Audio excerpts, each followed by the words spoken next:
अस्सलाम वालेकुम, मेरा नाम है जहाज़ेब हाशमी और ये है Honda civic RS turbo 2024 model और ये गाड़ी ब्लैक इंटीरियर वाली कार है।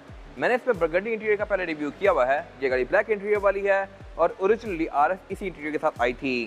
इसके परफॉर्मेंस फिगर्स बहुत इंटरेस्टिंग हैं। लुक्स के लिहाज से ये गाड़ी काफ़ी अच्छी है। फीचर्स के लिहाज से पिछली किसी भी सिविक से बहुत ज़्यादा बेहतर है और उसके अलावा इसमें और भी ऐसी बहुत सारी चीज़ें हैं जो कि इसको अपनी कैटेगरी में काफ़ी अच्छा ऑप्शन बनाती हैं। ये गाड़ी क्योंकि व्हाइट में है तो इसमें कुछ चीज़ें ज़रा प्रोमिनेंट हो रही हैं। वो क्या है मैं कवर करूँगा इस रिव्यू के अंदर। फिलहाल अगर बात की जैसे पॉइंट चीज़ की तो वो है इस गाड़ी की प्राइस। इसकी डिमांड 99 लाख रुपीज़ है और ये गाड़ी साइकिल मोटरस्पोर्ट के पास अवेलेबल है। अगर आपने इसके बारे में कोई इन्फॉर्मेशन लेनी है तो आप इस दिए गए नंबर पर कॉल कर सकते हैं या फिर आप साइकिल मोटरस्पोर्ट को विजिट कर सकते हैं जो कि रावलपिंडी में DH2 के गेट 1 के ऑपोजिट लोकेटेड है। साइकिल मोटर्स की टोटल 2 ब्रांचेस हैं, एक रावलपिंडी में मरी रोड पे और फिर एक रावलपिंडी में ये वाली ब्रांच। इन दोनों ब्रांचेस पे गाड़ियों की बाइंग एंड सेलिंग के साथ साथ गाड़ियों के काम भी किए जाते हैं जैसे कि tints, wrap, ceramic coating, PPF, graphene coating. यहाँ पे गाड़ियाँ फेसलिफ्ट भी की जाती हैं और इसके अलावा यहाँ पे फिर एक पेंट बूथ भी अवेलेबल है। तो गाड़ियों की modification, buying and selling, car care या किसी भी तरह के काम के लिए cycle Motors and cycle motorsports is the place.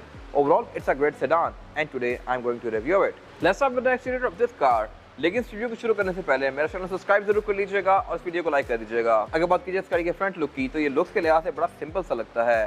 Back भी गाड़ी बहुत बेहतर है, साइड से भी खूबसूरत है। फ्रंट पे आगे बिल्कुल सडल और बेसिक ही है और इसकी वजह यह है कि मेरे ख्याल से फेसलिफ्ट में इसको बहुत ज़्यादा बेहतर किया जाएगा और फेसलिफ्ट में बेहतर करने के लिए अभी काफ़ी सारा रूम छोड़ा गया है। पहले वाली सिविक जो थी 2016 वाली सिविक एक्स, वो भी लुक्स के लिहाज से बड़ी बेसिक थी फ्रंट से, लेकिन फेसलिफ्ट के बाद इसकी लुक को काफ़ी अग्रेसिव कर दिया गया।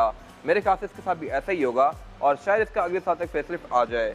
ये सिर्फ 2022 में लॉन्च हुई थी, अभी 24 चल रहा है, 25 में शायद फेसलिफ्ट आए। पहले भी ऐसे ही होता रहा है, गाड़ी 2-3 साल आती है, फिर उसका फेसलिफ्ट आता है, फिर 2-3 साल आती है और फिर नई जनरेशन आती है। अगर बात कीजिए फीचर्स की तो यहाँ पे फीचर्स पहले बहुत ज़्यादा इंप्रूव्ड हैं। इस तरह से कि इस गाड़ी की हेडलाइट्स ऑटोमेटिक फीचर के साथ हैं, यानी कि डे और नाइट को सेंस करके ऑटोमेटिकली ऑन और ऑफ होती हैं। और सिर्फ यही नहीं, इसमें रडार भी आता है। अब ये गाड़ी अगली गाड़ी को सेंस करके स्पीड को कम ज़्यादा करेगी। इसमें लेन पार्शल असिस्ट आता है और भी ऐसी बहुत सारी चीज़ें आती हैं जो कि इस गाड़ी को काफ़ी बेहतर बनाती हैं पिछली किसी भी सिविक से।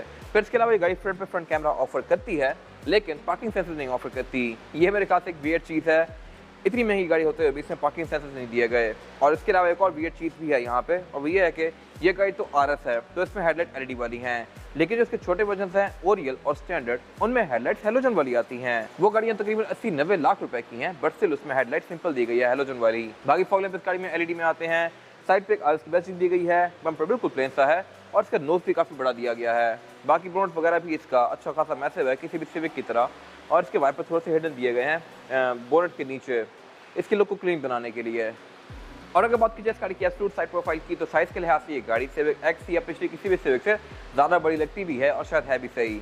हाइट के लिहाज से ये गाड़ी सिंपल सिविक से ज़्यादा ऊंची है क्योंकि इसमें 17 इंचेस के हैं। और बाकी ग्राउंड क्लियरेंस के लिहाज से तो ये गाड़ी डिसेंट है, डेफिनेटली पाकिस्तान के हिसाब से ही बनाई गई है।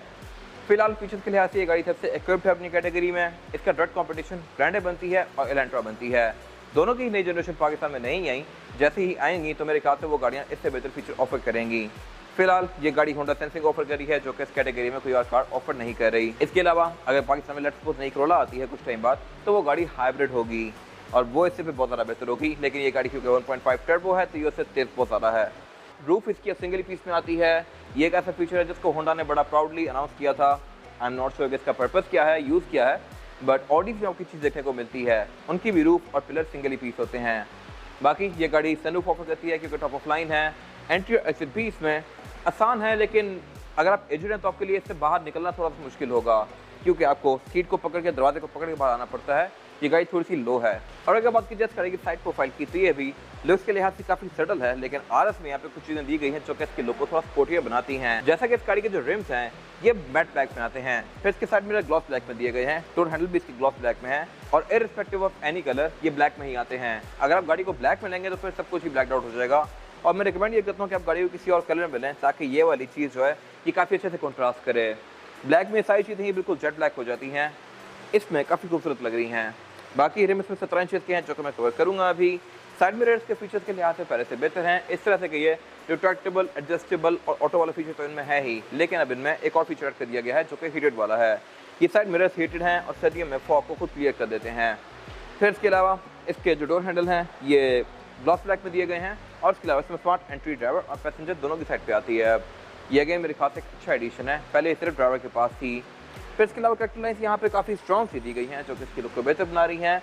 और सिविक आरएस में विंडोज़ के आसपास की जो फ्रिल्स हैं ये भी मैट ब्लैक में हैं, जबकि इसके छोटे वर्जन के अंदर यहाँ पे क्रोम आता है। तो बेसिकली इस गाड़ी में you are paying more for less.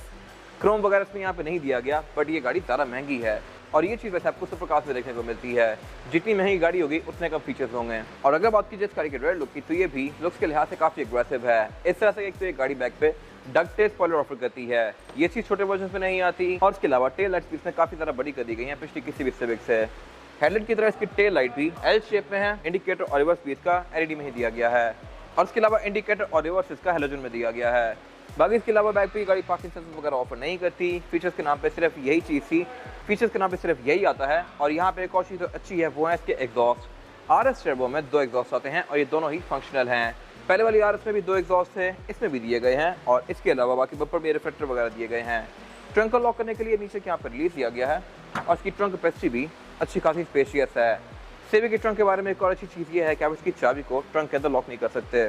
अगर मैं डिग्गी को बंद करूँगा तो ये डिग्गी खुल जाती है। ये चीज़ ना ग्रैंडे में आती है ना एलेंट्रा में आती है। और इसके अलावा ट्रंक में नीचे दिए गए मैट को उठा के आप इस गाड़ी का स्पेयर टायर और टूल किट एक्सेस कर सकते हैं। ये गाड़ी एक प्रॉपर फुल साइज का स्पेयर टायर ऑफर करती है, लेकिन इसमें रेयर बेंचेस फिक्स्ड हैं। इस कैटेगरी में सिर्फ यही कार है जो कि फिक्स ऑफर कर रही है, बाकी ग्रैंडे और एलेंट्रा दोनों के फोल्ड होते हैं। तो यहाँ पे ये गाड़ी मार्क आती है उनसे। बाकी इसके अलावा बैक पे गाड़ी ब्रेक लैंप ऑफर करती है और इसके अलावा यहाँ कुछ खास है नहीं। और अगर बात कीजिए इस गाड़ी के इंटीरियर की, तो ये भी लुक्स के लिहाज से पिछली किसी भी सिविक से बहुत ज़्यादा बेहतर है। रिबॉन में इंटीरियर बहुत खूबसूरत था, फिर रिबर्थ में अच्छा था। सिविक एक्स का मेरे ख्याल से बस ठीक था। इसका इंटीरियर लुक्स के लिहाज से काफ़ी फ्यूचरिस्टिक और बिल्ड क्वालिटी के लिहाज से भी अच्छा है। अगर बात कीजिए मेन चीज़ की, तो वो है इसकी कलर टोन्स। सिविक में 11 जनरेशन के 3 कलर टोन दी गई हैं, बेज, फिर ऑल ब्लैक और फिर black with burgundy. Black with burgundy RS में ही ऑफर होता है। ये ऑल ब्लैक इंटीरियर भी वैसे आरएस में आता है, लेकिन आप ओरियल में भी ले सकते हैं एक्स्ट्रा पे करके। और ओरियल में खुद जो स्टॉक इंटीरियर आता है वो बेसिकली बेज और ब्लैक वाला होता है। और इसके अलावा इसमें एक बेसिक वर्जन आता है स्टैंडर्ड, उसमें इंटीरियर फैब्रिक सीट्स आता है। खैर ये गाड़ी ऑलमोस्ट टॉप ऑफ लाइन है, इस तरह से कि इसमें इंटीरियर सिर्फ बरगंडी नहीं है, बाकी इसमें हर फीचर लिया गया है। और अगर बात की जाए इस गाड़ी के स्टीयरिंग व्हील की, तो स्टीयरिंग व्हील इस गाड़ी का 3 स्पोक है। इसमें लेफ्ट राइट स्पोक पर डिफरेंट कंट्रोल्स दिए गए हैं। लेफ्ट से जो कंट्रोल्स है ये मल्टीमीडिया के हैं और यहाँ से आप इसके MID के बीच में नेविगेट कर सकते हैं। राइट स्पोक को जो कंट्रोल्स दिए गए हैं ये इसके बेसिकली क्रूज के हैं और क्रूज इस गाड़ी में अडॉप्टिव आता है, तो उसको आप यहाँ से एडजस्ट कर सकते हैं। बाकी ये गाड़ी क्योंकि आरएस है तो इसमें स्टीयरिंग व्हील लेदर स्टिच्ड है और इसमें ये रेड कलर की स्टिचिंग कंटिन्यू की गई है, जो कि इसकी लुक्स में एक अच्छा टच ऐड कर रही है। और इसके अलावा स्टीयरिंग व्हील है भी टेलीस्कोपिक, इसको आप आगे पीछे भी कर सकते हैं और ऊपर नीचे भी कर सकते हैं। बाकी गाड़ी पैडल शिफ्टर्स भी ऑफर करती है और पीछे कंट्रोल दिए गए हैं हेडलाइट्स के। हेडलाइट्स भी इस गाड़ी में ऑटोमेटिक फीचर के साथ आती हैं, यानी कि ये ऑनेट को सेंस करके ऑटोमेटिकली ऑन और ऑफ होंगी। और इसके अलावा वाइपर भी इसमें रेन सेंसिंग आते हैं, यानी कि बारिश को सेंस करके ऑटोमेटिकली ऑन और ऑफ होंगे। अगर बात की जाए इस गाड़ी के मीटर की, तो इसके मीटर का जो डिज़ाइन है ये काफ़ी हद तक इनसाइड या अकॉर्ड के मीटर से मिलता जुलता है। इनसाइड वर्ल्ड वाइड 2017-18 से ऐसे मीटर ऑफर कर रही है, सिविक में अब जाके दिया गया है। ये मीटर कंपैरेटिवली सिंपल वर्जन से डिफरेंट है। इनसाइड में इसकी थीम वाइट ग्रीन ब्लू सी होती है, सिंपल वर्जन में ये बिल्कुल वाइट सा होता है और इसमें ये थोड़ा वाइट और रेड सा दिया गया है इसको स्पोर्टियर बनाने के लिए। और यहाँ पे गाड़ी आपको बहुत सारी डिफरेंट चीज़ें शो करवाएगी, जैसा कि ट्रेस, एवरेज पर लीटर, आउटसाइड टेम्परेचर। लेकिन ये जो 2 डायल्स हैं ये बेसिकली राइट वाला डायल तो एनालॉग डायल है, लेकिन लेफ्ट वाला डायल स्क्रीन है। स्क्रीन वाला डायल को आप अपनी मर्जी के लिहाज से इस तरह से चेंज कर सकते हैं और यहाँ पे कोई भी डिस्प्ले लगा सकते हैं। फिलहाल तो ये गाड़ी RPM शो करवा रही है, लेकिन अगर मैंने इसकी RPM का डिस्प्ले चेंज करना है तो वो भी कर सकता हूँ, या फिर इसको मैं नो कंटेंट पे भी रख सकता हूँ। अब नो कंटेंट पे बेसिकली 2 मेन डायल्स ही हो गए हैं। सेंटर में जो इन्फॉर्मेशन शो करनी है मैंने वो मैं कस्टमाइज भी कर सकता हूँ इस तरह से। फिर इसके अलावा ये गाड़ी आपको फटीग वार्निंग, ऑयल लाइफ वगैरह भी शो करवाती है। और इसके अलावा फ्यूल गेज का यहाँ पे नीचे सेंटर में दिया गया है। बाकी मीटर की जो हाउसिंग है ये इसकी बिल्कुल बेसिक सी है और डैशबोर्ड भी इसका लुक्स के लिहाज से ऊपर से थोड़ा डल सा है। सेंटर में इसकी ये मल्टीमीडिया स्क्रीन दी गई है जो कि फ्लोटिंग है और ये डैशबोर्ड से ऊपर निकली हुई है अलग से, और इसमें फीचर बस ठीक आते हैं। इसमें bluetooth, aux, navigation, USB, maps ये सारी चीज़ें इनेबल्ड हैं और इसमें एक फ्रंट कैमरा भी आता है एंड दैट्स इट। बाकी इसके अलावा यहाँ पे खास फीचर्स नहीं दिए गए जो कि इतनी महंगी कार के लिहाज से मेरे ख्याल से होने चाहिए थे। इससे सस्ती कार्स भी एंड्रॉइड ऑटो एप्पल कारप्ले वगैरह ऑफर करी हैं, जैसे कि एलेंट्रा या फिर ये स्पोर्टेज वगैरह। इसके अलावा फिर नीचे इसके एयरवेंट्स दिए गए हैं। एयरवेंट्स का डिजाइन भी इसका थोड़ा फ्यूचरिस्टिक है, इस तरह से कि ये एक सिंगल ग्रिल कंटिन्यू करती है एंड टू एंड, और ये बेसिकली हनीकॉम पैटर्न के साथ है। इसके अंदर इसके एयर के जो वेंट्स हैं वो दिए गए हैं जो कि आपको विजिबल नहीं है, आप जैसे नॉब्स को हिला के उनको एडजस्ट कर सकते हैं। और उससे नीचे पे इसका क्लाइमेट कंट्रोल दिया गया है। क्लाइमेट कंट्रोल ये गाड़ी डुअल जोन ऑफर करती है, यानी कि ड्राइवर और पैसेंजर अपनी मर्जी के लिहाज से इसकी क्लाइमेट कंट्रोल के टेम्परेचर को एडजस्ट कर सकते हैं। लेट्स सपोज यहाँ पे एसी चल रहा है और पैसेंजर को ठंड लग रही है तो वहाँ पे हीटर भी चला सकता है। और ये चीज़ सिविक में पहली बार आई है पाकिस्तान में, सिविक एक्स में ये चीज़ नहीं थी। कुछ और फीचर्स भी दिए गए हैं इसके, जैसे कि साइड मिरर डिफॉगर का और फिर एक मैक्स कूल का।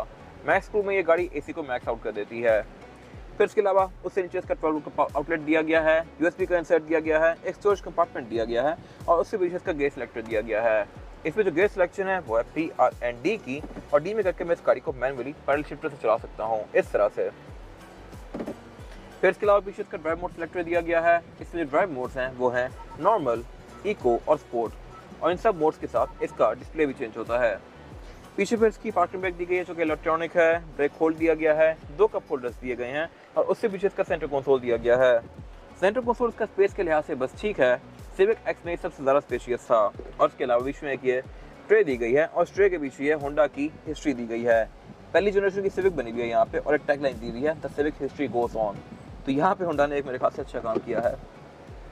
फिर इसके अलावा ये कंसोल लेदर की फिनिश में है, और अगर बात की जाए सीट्स की तो ये भी इसकी पूरी लेदर की फिनिश में आती हैं। इनमें रेड कलर की स्टिचिंग कंटिन्यू की गई है जो कि इसकी लुक में एक RS वाला टच शेयर करती हैं। सीट्स इसमें मैनुअली एडजस्टेबल हैं और इसमें हाइड्रोलिक भी आता है, यानी कि मैं इसकी हाइट को रेस और लोअर कर सकता हूँ इस तरह से। और सेम लेदर का डोर्स के अंदर भी कंटिन्यू किया गया है। डोर्स में इसकी एम्बियंट लाइट्स दी गई हैं जो कि आपको रात के टाइम इसकी काफ़ी अच्छी लुक देंगी। इसमें डोर्स में भी, पैसेंजर्स के फुट पेल में भी एम्बियंट लाइट्स आती हैं। इनके कलर चेंज नहीं हो सकते, ये सेम ही रहती हैं, बट स्टिल ना होने से बेहतर हैं। बाकी विंडो इस गाड़ी में चारों ही सिंगल टैप वाली हैं। इनको मैं सिंगल टैप से फुली रोल डाउन और रोल अप कर सकता हूँ। साइड मिरर इस गाड़ी के रिट्रैक्टेबल हैं। यहाँ पे ये गाड़ी होंडा सेंसिंग ऑफर करती है और ट्रैक्शन कंट्रोल भी ऑफर करती है। बाकी वैनिटी मिरर्स में ड्राइवर और पैसेंजर दोनों के लिए दिए गए हैं। लाइट दोनों में ही नहीं आती। रूफ लाइनर RS में ब्लैक आता है और इसके अलावा फिर यहाँ पे एक सन ग्लास होल्डर दिया गया है। सनरूफ के कंट्रोल भी इसमें यहीं पे दिए गए हैं। रेड व्यू मिरर इस गाड़ी में ऑटो डिमिंग वाला आता है जो कि अगेन एक और अच्छा फीचर है, और इसके अलावा यहाँ पे कुछ खास है नहीं। इसके बाद अगर बात की जाए इस गाड़ी में रेड पैसेंजर्स के लिए सीटिंग कैपेसिटी की, तो यहाँ पे 2 ही लोग कंफर्टेबली बैठ सकते हैं। 3 लोग आना चाहे तो आ जाएंगे, लेकिन फिर ज़्यादा कंफर्टेबल नहीं होंगे क्योंकि इसमें फ्लोर फ्लैट नहीं आता। यहाँ पर एक हम्प दिया गया है और इसके अलावा सेंटर से भी सीट थोड़ी सी रेस हैं। तो ये गाड़ी बैक पे बेसिकली 2 लोगों के लिए डिज़ाइन की गई है। इसके अलावा फीचर्स यहाँ पे डिसेंट दिए गए हैं। इस तरह से रेड पैसेंजर्स के लिए इसमें एयर वेंट्स आते हैं, सेंटर में भी और पाँव पे भी। और बाकी गाड़ी सेंटर कंसोल भी ऑफर करती है जिसको निकाल के मैं एज एन अमरेट यूज़ कर सकता हूँ, और इसमें 2 कप होल्डर्स भी दिए गए हैं। बाकी गाड़ी बैक पे सीट बेल्ट्स ऑफर करती है, आज सिर्फ इसके पोर्ट्स ऑफर करती है, लेकिन एयर बैग्स नहीं आते। इस प्राइस पॉइंट पे लोग एक्सपेक्ट कर रहे थे कि इसमें एटलीस्ट या तो सीट्स इलेक्ट्रिक आ जाएंगी या फिर एयर बैग्स ज़्यादा आ जाएंगे, लेकिन दोनों ही नहीं दिए गए होंडा की तरफ से। और सिर्फ यही नहीं, यहाँ पे कुछ चीज़ों पर चीप आउट भी किया गया है। चीप आउट ये है कि इसमें फ्रंट पे तो एम्बियंट लाइट्स आती हैं डोर्स में, लेकिन बैक पे यहाँ पे एम्बियंट लाइट्स नहीं दी गई। और सिर्फ यही नहीं, जो इसके छोटे वर्जन्स हैं उनमें फ्रंट पे एम्बियंट लाइट्स नहीं आती, सिविक ओरियल वगैरह में, लेकिन बैक पे एम्बियंट लाइट्स ना होने की बजाय ये वाला जो ग्लॉस ब्लैक वाला पैनल है ये भी नहीं होता, उसमें ये मैट होता है। डोर्स में इसके यहाँ पे ट्विटर्स का एरिया दिया गया है जो कि डेफिनेटली सील्ड ही है। स्पीकर क्लाइमेट कंट्रोल से आते हैं 4 डोर्स में और 2 ट्विटर्स। बाकी इसमें फिर ये केबल लाइट LED में आती हैं। इसकी जो रूफ का सेंटर वाला एरिया है थोड़ा सा नीचे है, क्योंकि ओरियल जितनी भी कार्स होती हैं या सनरूफ वाली जितनी भी कार्स होती हैं तो उनकी सनरूफ छत के अंदर ही फोल्ड होती है, और उस वजह से इसका जो सेंटर वाला एरिया है ये नीचे होता है। इसके बाद अगर बात की जाए इस गाड़ी के इंजन की, तो इंजन एक गाड़ी एक ही ऑफर करती है 1.5 टर्बो चार्ज। इससे पहले सिविक्स में 2 इंजन आते थे, 1.5 टर्बो जो कि ये इंजन था, और फिर एक 1.8 नेचुरली एस्पिरेटेड।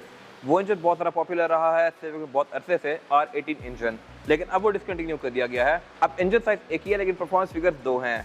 इसमें जो RS है ये गाड़ी काफ़ी ज़्यादा तेज़ है, लेकिन स्टैंडर्ड और ओरियल इससे काफ़ी स्लो हैं। ये गाड़ी 178 हॉर्स पावर प्रोड्यूस करती है, लेकिन इसके छोटे वर्जन 129 हॉर्स पावर प्रोड्यूस करते हैं, जो कि बाय द वे R18 यानी कि पुराने इंजन से भी कम है। पहले वाला जो इंजन था R18 वो 138 हॉर्स पावर प्रोड्यूस करता था, नए वाले इंजन 129 करते हैं। और इनिशियल पिक में पहले वाली कार ज़्यादा तेज़ है, लॉन्ग पे जाके फिर ये दोनों गाड़ियाँ करीब करीब पहुँच जाती हैं। लेकिन खैर ये गाड़ी बहुत ज़्यादा तेज़ है, 178 हॉर्स पावर है, और 178 का फिगर तकरीबन आपको 2400 या 2500 थी गाड़ियों में देखने को मिलता है। तो ये मेरे ख्याल से एक बहुत अच्छी चीज़ है।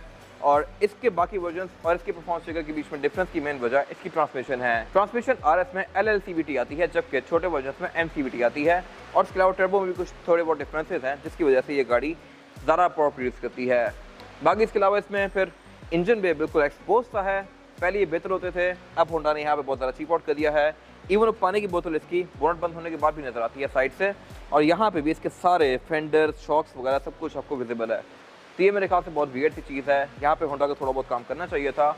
अगर आप इसके आसपास की बाकी कार्स देखें, इनसाइड देखें या इसके जो बाहर से वर्जन आते हैं वो देखें, तो उनमें यहाँ पे प्रॉपर कवरिंग्स दी गई होती हैं।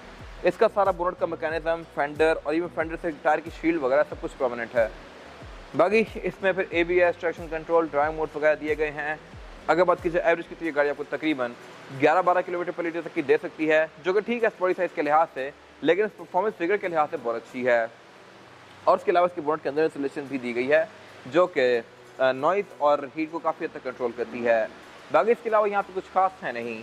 इसके बाद अगर बात की जाए इस गाड़ी के टायर साइज़ की, और टायर साइज ऑफर करती है सिविक RS, ये है 215, 50 और 17।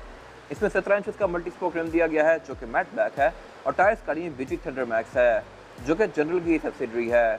फिर इसमें छोटे वर्जन आते हैं, उनमें रिम छोटे आते हैं, उसमें साइज़ 16 इंचज़ का होता है और उसका रिम भी डिज़ाइन के लिहाज से डिफरेंट होता है।